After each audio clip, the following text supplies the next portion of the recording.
Hey guys, welcome back to my YouTube channel. My name is Pindi, and if you're new to my channel, welcome.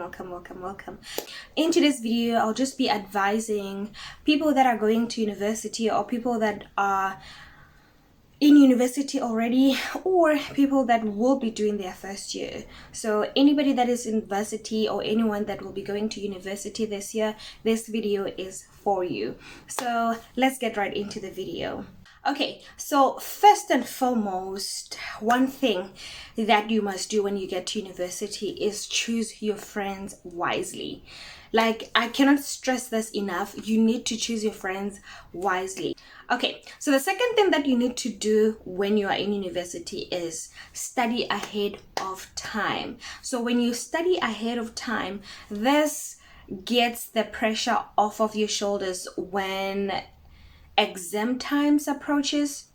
So this is something that I have been doing for a very long time, and it has come in handy. And I think I've made another video talking about this. You guys need to go and watch that video if you need more information. So I used to study ahead of time, and when I tell you that it came in handy, it really helped me a lot, because when people were panicking during exam time, I was chilled. I was having the time of my life, and this method really helped me to score distinctions when I was in university, because when I study ahead of time, I have all the time in the world to compile notes.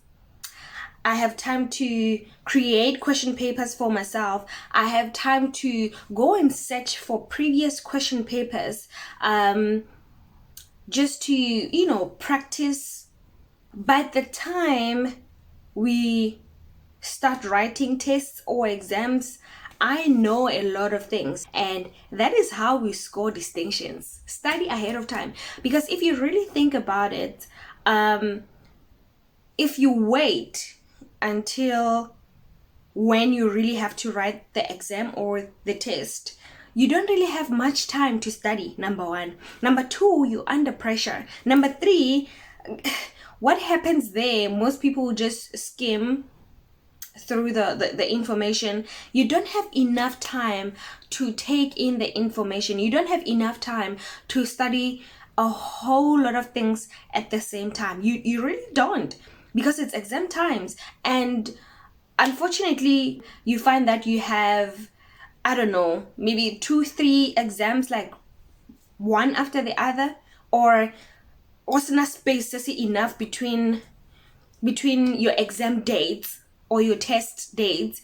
So you have to study for this, and then study for that one, and then study for that module as well. So there isn't enough time to study for, like, let's say 3 or 4 modules all at the same time. But then if you start studying ahead of time, you have all the time in the world to dedicate, let's say, a week for this module, another week for another module, and then another module create its own week. So that way you're not under pressure. You have enough time, way more than enough time actually, to study for each module. So study ahead of time. I cannot stress this enough. If you want to score straight A's, study ahead of time. So I don't know how else I can stress this, but yeah, study ahead of time. When other people are busy juggling there, when other people are busy partying, when other people are still trying to, get the varsity fever or whatever, you start studying. Or if you don't want to start studying, then just start organizing your things. The next advice that I have for you guys is ask questions in class.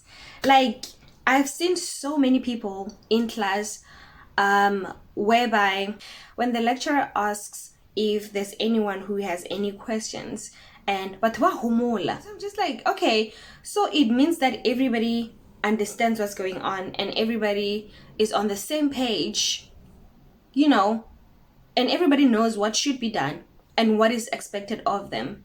And then when we write tests and exams, people are failing. So it's like, why didn't you ask questions? If you really didn't understand what was going on, why didn't you ask questions? Ask questions.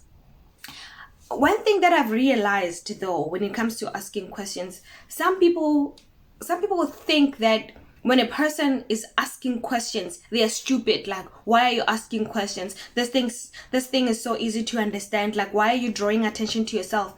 It's better to draw attention to yourself, right? And you ask questions so that when you go to write your exams, then you know that you understand. It's so much better than to not ask any questions.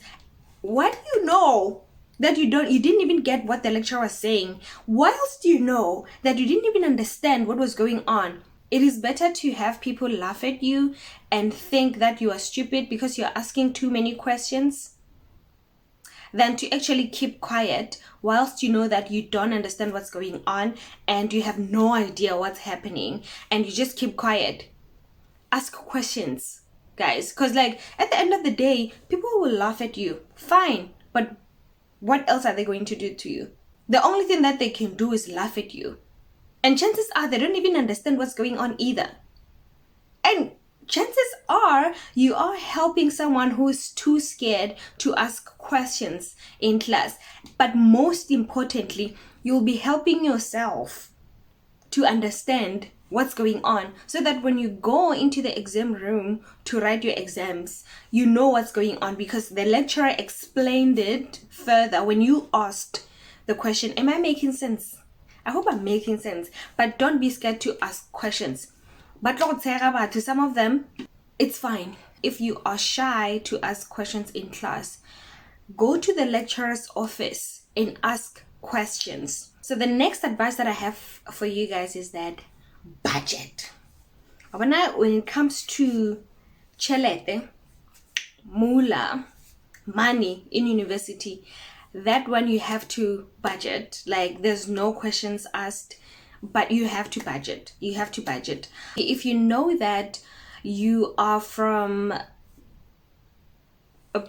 a not privileged background, you have to use your money wisely. You cannot be going out there buying takeaways every other night or every night, or going to do your nails and your hair, and whilst you know that you don't have enough money to last you for the whole month. Yes, there are people that can afford to have their nails done, they can afford to have their hair done, they can afford to buy clothes every month. There are some people who can afford that. But if you know deep down in your soul that you cannot afford to be doing all those things, don't do them. It's okay. I went through varsity without doing my nails every month, without doing fancy hairstyles. I think also on my side we were really lucky because the friends that I had, most of them could do hair. So would still pay, but then they weren't charging much. Not because we were friends, but then in general they were not charging much. It was very nice because it was affordable. I remember I used to do body straight ups and straight backs, couple 50 rands, 150 rands. So that really helped. It really helped. And also the other option that you can have is you can cut your hair if you want to. You can cut your hair to save some money, you know. When it comes to buying groceries, obviously you have to make sure that you buy things that will last you throughout the month until you get your next allowance. You can't just be buying things that will just, you know, before no. So the likes of your eggs, your bread, rice, maize meal, tin fish. We survived got tin fish go university a lot. We did the tin fishy, beans, beef, those types of food, and we are fine, you know. So don't compare yourself to other people who can afford to buy the KFC and buy whatever else with their money, because if they can afford it and you can't afford it, you can't really like be comparing yourself to, you know, your friends who can afford to live that kind of a lifestyle in university. And yeah, budget. I used to have a roommate whom, and I so this roommate of mine when she gets her allowance, the first thing that she would do, she would make sure that she does her nails, she does her hair, she goes to Mr. Price to buy clothes before she can even buy food. And by the time she buys food, Anna enough money to buy food that will last her the whole month. And it becomes a problem because now when you have done your nails and your hair and you've bought new clothes and you're left with 150 rands, how are you going to survive for the rest of the month?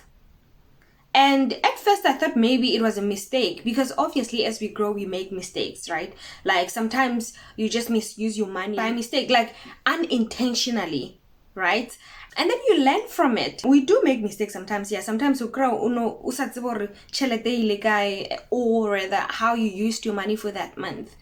But then next time or next month, you sit down, if you need to write things down, or okay, I need to buy maize meal, I need to buy rice, I need to buy tin fish, I need to buy roll-on, I need to buy lotion, I need to buy pads, I need to buy 1, 2, 3, and 4. You write them down and then you make sure that you don't misuse your money like the previous month. That's how we learn. My point is, when you go to university, make sure that you use your money wisely. Okay, especially when you know your background, or maybe kagai dilo adi sharp. There's gonna be pressure, that's for sure. There's gonna be pressure because now when you see your other classmates barakadiaparo every month, you'd also want that. When you see other people buying the KFC, buying the Nando's, you'd also want that, obviously.